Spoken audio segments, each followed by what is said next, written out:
Hello and welcome to Maths on the Move, the podcast from plus.maths.org. I'm Rachel Thomas.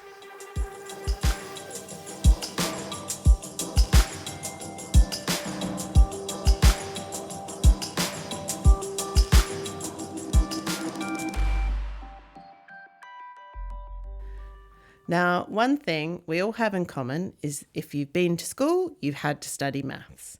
And while you were there, you'll almost certainly, well, if you're from an English-speaking country, you'll definitely have to have studied Shakespeare. But what do these two things, maths and Shakespeare, have in common? Well, as my colleague Marianne Freiberger found out, it turns out that they have a lot in common. So Marianne was catching up with our friend Rob Eastaway, whose book Much Ado About Numbers, Shakespeare's Mathematical Life and Times, is out now in paperback. Now, Marianne had a fascinating chat with Rob about the book, and she found out not only about the many mathematical ideas that appears in Shakespeare's work, but also Rob told her about the mathematical climate of the time in which Shakespeare lived. So there was a mathematical revolution going on while Shakespeare was alive, and music was considered a subsection of maths at university. But my favourite fact that Rob told Marianne was the school system of Shakespeare's time gave us the word trivial that mathematicians love so much, and if you've ever read a mathematical proof, you've probably seen. But before we get into all of that, here's Rob introducing himself and what he gets up to when he's not reading Shakespeare.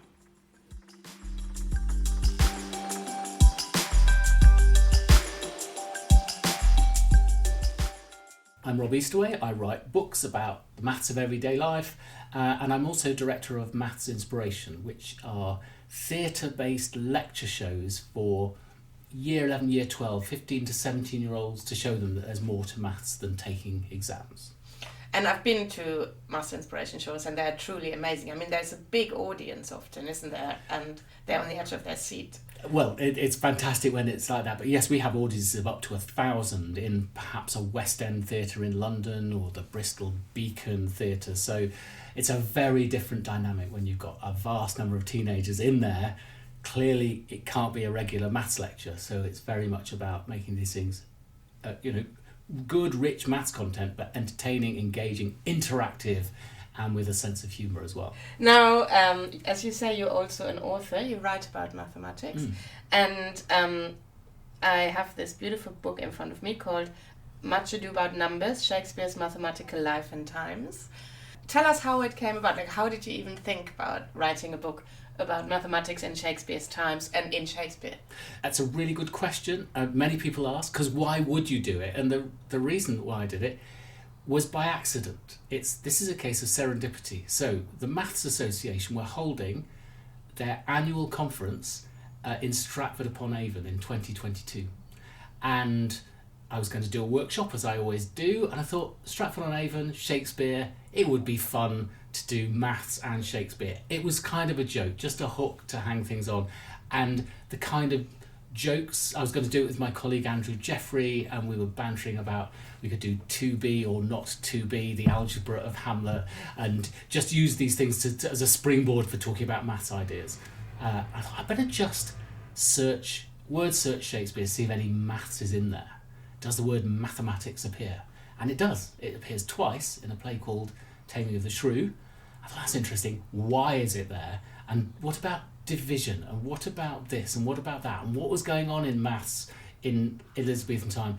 And so I pulled on this thread, and out of it came the most fascinating non-joke of Shakespeare, it turns out, was really into numbers and very numerate and uses numbers all over the place. But he was also living at a time when there was massive innovation happening in mathematics. I was going to ask you that. There was something about how the way we write numbers, how that changed. Well, yes. So perhaps after discovering a few maths words, the next big breakthrough was the discovery that Shakespeare's dad, who made gloves, was the last generation in England who would only have learned Roman numerals. And Shakespeare, wonderfully, was the first generation who are learning both Roman numerals and the new Indo-Arabic numerals. Which is what we still use today. Which we use today. And they'd been around for hundreds of years. They'd worked their way from India to the Arab world to Italy through trade, and they worked their way up through Europe, but they didn't make it to England until the 1550s. And Shakespeare's born in 1564, and the books start appearing which have these numbers in. So he's like at the cutting edge of this. And it's a massive revolution, really, because the place value system is what really changes, I suppose, the way you do arithmetic. Yeah. I mean, because is it right that people used to use counters a lot more before? They did. They would have used an abacus type system, and you'd have been well trained up, so you could do it very quickly. To do arithmetic very quickly, you could do adding, subtraction, multiplication, division with counters, but there were lots of disadvantages. To load a number, you've got to place all the counters on this board, and then when you've got the answer, you can't check your workings. There's no little carries. No one can look at. So you've got to redo it, and it's quite a convoluted way of doing calculations as well. So however quickly they could do it, our modern method was so much quicker. And it was much quicker to write out numbers with place values, much more efficient. So in the end, I think it's market forces that brought this in, and the growth of trade in the 16th century just meant we need to be keeping count of numbers a lot more, and this new system is much quicker. And Shakespeare was right in the middle of it. So if we set the scene of Shakespeare growing up and going to school, I mean, school, I learned from one of your talks, it was all Latin. Everything was in Latin, and it was all oral as well. So no books. The teacher might have a book that they're reading out from, but the pupils will rarely open and read a book because they're so expensive. So most of it is things being said to them and then repeating it and learning all these great Latin texts from which they learned at school. School was for boys only, age 7 to 14. If you came from a family that could afford you to go to school rather than be working, in the trade or whatever. So, and it's to teach you three things: logic, grammar, and rhetoric, the ability to speak and articulate and so on, and so that you could go on to the great professions later in life, to law or the church. Did the logic have anything to do with mathematics as we think of today? It did. It was reasoning. It would be Greek philosopher, it would be Aristotle type logic and philosophy and arguments. So no, there would be no symbols, and it would be, if A then B, and so I suppose it would have elements of that we could turn into modern logic. But really, they would not have thought of it as mathematics. The only maths you'd have done at school would have been arithmetic. Your teacher may have learned the new methods, or there might be a tutor comes in to teach you stuff that today we'd teach in primary schools, but was cutting edge at the time, how to do long multiplication, big breakthrough, and to learn the numerals and so on. If you wanted to learn anything more sophisticated mathematically, you had to go to university for that, and in England that was Oxford or Cambridge, and then there were 4 subjects you might study, and I think Cambridge was slightly ahead of Oxford in this in Shakespeare's time, so it was called the quadrivium, the 4 mathematical subjects. Which were arithmetic, again, but slightly more advanced, but still what we'd expect to know at the age of 12 these days. Geometry, bit of classic geometry from Greek times. Astronomy, the growing mathematical subject at the time, because using it for navigation and everything else, so that's actually what's driving a lot of innovation at the time.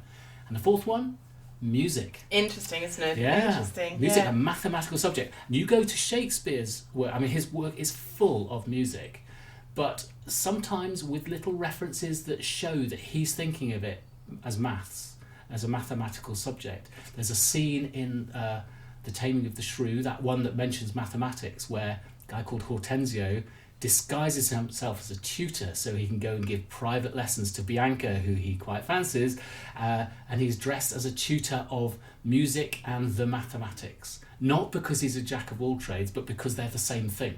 There's one little lovely thing I learned from this.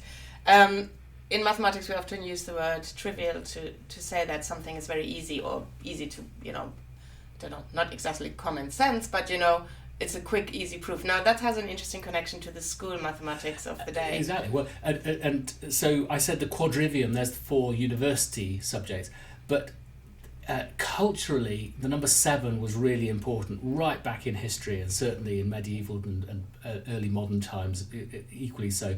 So, education happened in 7 modules: the quadrivium plus the trivium, the 3 subjects that you did at school. So the logic, rhetoric and grammar, that's the trivium, and it's trivial because that's the easy stuff because you do that at school. So anything but trivial for us to think about doing Latin lessons and that's just trivial. The hard stuff is the maths later on. But yeah, that's where the word trivial that's comes very from. Interesting. Yeah. Give me a bit of a sense of mathematics that appears in Shakespeare. So, well, here's a really intriguing one, because again, it's maths that was taking off at that time, linked with playing games. Shakespeare refers to a lot of games, and the most popular games in late Elizabethan England were card games and early forms of what today is poker, but at the time there was a game called Primero. It was very like poker, but even more popular than that were dice games, and a game called Hazard, which was sort of about rolling dice, but before you roll the dice, predicting what total would come up. And Shakespeare talks about hazard. He uses the word quite a lot, both in its modern sense of a risk, but also talking about the game of hazard. But the word hazard and risk comes from an Arabic word, azar. So it's actually, dice is what leads on to the whole understanding of risk. So Shakespeare's talking about this game, and at various points, he actually not talking about the game, but in different places, he talks about odds. So you can see that the whole language of probability was out there thanks to games and betting. There's a reference in Hamlet, there's a reference in The Tempest, 10 to 1 odds of things. But these were all based on a hunch. No one actually knew how probability worked. So Shakespeare was he would have played these games in the pub. He would have had a sense of, yeah, it's better to bet on 10 than 15 because it's more likely. But no one knew quite whether rolling 3 dice, it was better to bet on 9 or 10. And the maths of the time said you can count, there are I think 6 ways of getting 9 and 6 ways of getting 10 if you ignore the order, and therefore they're equal. And they felt equal, except 10 felt a bit luckier. And it's Galileo, who was born the same year as Shakespeare by a wonderful coincidence, who a little bit after Shakespeare died finally wrote a paper for his patron at the time to explain, no, they're not equal, because if you take the order into account, 1, 2 and 6 could also be 2, 1 and 6, 6, 1, 2. There's actually 6 ways of arranging that. If you do all of that, it's slightly more likely you're going to get 10 than 9. So that breakthrough is just post-Shakespeare, but you could see that people had a hunch about what the chances were, and some things are more likely than others. And so just the notion that they're referring to odds without quite understanding how odds work. About Galileo, there's another thing I learned from you I found interesting. Now, Galileo had telescopes. He invented a telescope. Mm-hmm. He observed the 4 moons of Jupiter. And there's an interesting connection. Can you tell us that? An interesting connection to Shakespeare? Yeah, it's, I think, 1609 or 1610 that he spotted the 4 moons of Jupiter, and that's yet another nail in the coffin of the idea that there are 7 planets. So the dominant idea since ancient times have been there's 7 planets, 7 things that don't follow the stars, and planets means Greek word for wandering, whatever. And the planets were, Mercury, Venus, Saturn, Jupiter, Mars, the Moon, and the Sun. So Shakespeare thought that the Sun was a planet, at least in his early life he did, because he mentions it in a play. But then Galileo spots these 4 moons of Jupiter, and really intriguing thing that a year later Shakespeare wrote the play Cymbeline, and in Cymbeline there's a scene where there's a guy called I think, is it Posthumus? Anyway, he's lying asleep, and 4 ghosts are walking around him in a circle, just like 4 planets in orbit. And from the ceiling descends the god Jupiter. Now, there's no explanation for what this is all about, but it's too much of a coincidence to think this is not a little reference to the discovery recently that there are 4 moons around Jupiter, and that's all connected. So then we have a couple of ways of mathematics coming into Shakespeare, where there's the games and the odds and stuff. There is general science happening around him, like astronomy, astrology. What other ways does maths kind of come in? So in Shakespeare specifically just plays with numbers in a beautiful way that suggests that he was very arithmetical because he uses numbers so much. And just one example of many, it was one of my favourites, is in the play Othello, Bianca, there's a different Bianca from the one I talked about earlier in Taming the Shrew, but this Bianca is very sad that her boyfriend, whose name is Cassio, unrelated to the calculator we all use, I wish it was where it came from, but anyway, Cassio's been away for a week, so he comes back and she says, oh, what, a week away, 7 days. You think, okay, we get the point, this is hamming it up a bit, but she decides to go one further and to tell Cassio how many hours he's been away for, how many hours there are in a week. Now it's really interesting, I ask around, how many hours are there in a week? It is not a well-known fact. You have to work it out, 7 times 24. Well, it's 168. So Shakespeare had gone to the effort of working this out and have her say how many hours it is. You don't do that just for the sake of, you do it because you like numbers. But he doesn't say 168 because that's not very Shakespearean, it's not very nice rhythm, it's not very pithy. No, he says it in a very Shakespeare way, which is 8 score 8. And score is one of his favourite numbers. It means 20. It was a very popular word in that era. We don't use it so much now. But of course, 8 score 8, nice little symmetrical expression, 3 syllables, and it fits with iambic pentameter, do, D, D. And 8 times 20 plus 8 is 168. So he's kind of spotted that, and it's a chance to fit it in. And it's not the kind of thing that people have ever picked out really before, because he's just saying it, stating as a fact. But you think, well, why would anyone go to the effort of saying that if you didn't like playing with numbers? Yeah. And he does it with monetary values and with the way he talks about nothing and zero so much. And of course, this is the new symbol that's come with the Arabic. The symbol for zero, which symbol previously was just an empty space. An empty space, exactly. Yeah. Now, it's not called zero in Shakespeare's time because that's a French word that doesn't arrive in England really till the 1600s.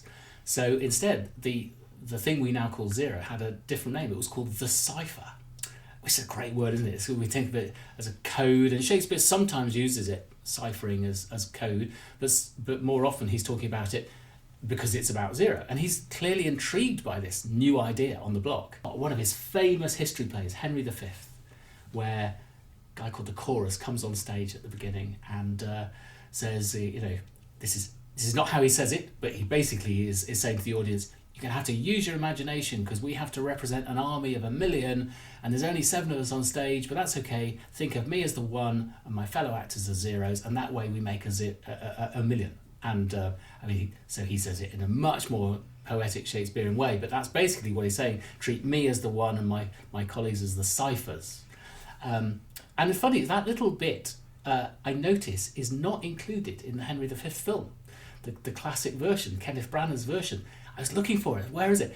Probably because they think no one's going to understand what it's about. It's the best bit. It's imagining 1 million, which is a massive exaggeration. There were not 1 million people in the army, but this notion of a small number of us can genuinely, thanks to this new symbol, represent a really big crowd. Okay, great. And another example, by the way, of mathematical style thinking is in Romeo and Juliet, where I think it's Paris takes a liking to Juliet, but is it her father, I think, who thinks, I don't really want Paris to get matched up with Juliet, so I'll invite all these other girls to the party as well, because as the number of people at the party n tends to a large number, the chance of you picking out Juliet from all of these is 1 over n tends towards 0. Now, Shakespeare clearly does not use that language, but basically that's what that little scene is. When n is large, 1 over n is small, and therefore the probability is almost 0.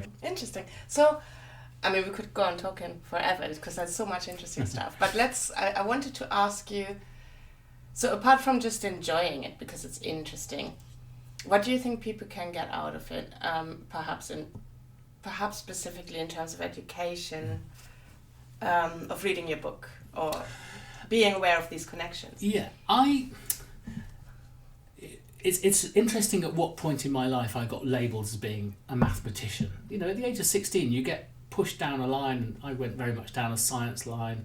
Actually did engineering as a degree. I've done lots more about maths recently. But people will all say, oh, you know, you're a mathematician. I think, well, yeah, but you're allowed to be interested in other things. And historically, people were. They blended. You know, Walter Raleigh was a poet and a navigator and a mathematician, all these things.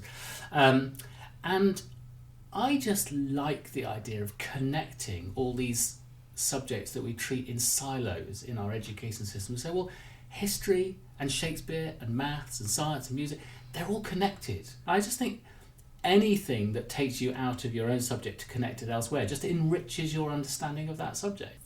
That's what I'm using this for. And I've been going into schools doing talks for the last couple of years now, where the whole of year 10, that's 14, 15-year-olds, come to a talk rather than just the top set mathematicians, because they're all interested in something. And I'm reaching audiences that I've never reached before, and talking about maths ideas, which are fine because it's about numbers and it's about stuff that's accessible to them. So that's okay. This bit of maths I liked. I think, well, yes, that's great, and let's just nudge you to, if you're interested enough, you might like some other bits of maths as well. Great. So perhaps to end, could you tell people who are interested in your Maths Inspiration shows how to go about seeing one or organizing one for their school, for example? What do people need to do? Well, so Maths Inspiration, our main shows are held in theatres around the UK, mainly in England at the moment, for 15 to 17-year-olds. And we have a website, mathsinspiration.com, and we keep up to date on there. When we have dates for shows, you can go and look up on the Maths Inspiration website and see if there's a show near you. You know, we hope that schools will bring not only the kids who already love maths, but the ones who maybe don't realise that they like maths. And we've got a little observation we like to make when we think that show really worked. When we overhear one student leaving and saying to a friend, that was better than I expected, because it means that they really weren't, you know, they didn't really want to go on a maths field trip, but actually it means we've reached an audience who weren't already converted. That was Rob Eastaway talking to my colleague Marianne Freiberger about his book, Much Ado About Numbers, Shakespeare's Mathematical Life and Times. It's published by Allen and Unwin, and the paperback is out now. If you're interested in Rob's work doing the amazing Maths Inspiration shows, and we really recommend them, they're fantastic, we'll put a link to those in the show notes, as long as any other topics that we've mentioned in the podcast. That's it for this podcast. If you've enjoyed listening, then please do recommend us to a friend, or subscribe, rate or review us wherever you're listening. It really helps other people find the podcast. Thanks for listening, and bye for now.